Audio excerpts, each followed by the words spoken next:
जन्म के पुण्य जब, करोड़ों जन्मों के पुण्य जब उदय होते हैं,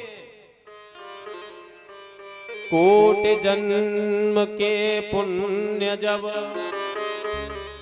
होय उदय एक संग, और मिटे हृदय की मलिनता, और तब भावे सत्संग। करोड़ों जन्मों के जब पुण्य हमारे इकट्ठे होकर के जब एक साथ उदय होते हैं, तब कहीं जाकर के ठाकुर जी की कृपा होती है और हम बिना कहे सत्संग में चले आते हैं। कोई बुलाने नहीं जाता है, लेकिन फिर भी ये पैर स्वयं चल करके आते हैं। और कल से ऐसा ही होगा कि बिना बुलाए ठाकुर जी के जितने भी भक्त होंगे बिना बुलाए स्वयं चल करके आएंगे। लेकिन मिटे हृदय की मलिनता, तब भावे सत्संग।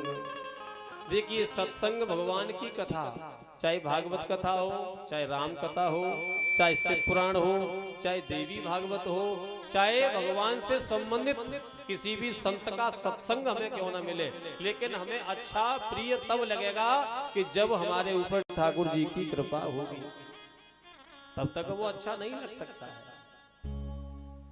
आने के लिए तो न जाने कितने लोग इस कथा में आने के लिए विचार करेंगे कि हम जाएंगे, हम भी जाएंगे, 7 दिन में एक दिन तो हम समय निकालेंगे, लेकिन फिर भी कोई कोई ऐसा भक्त रह जाएगा कि वो 7 दिन में भी नहीं आ पाएगा।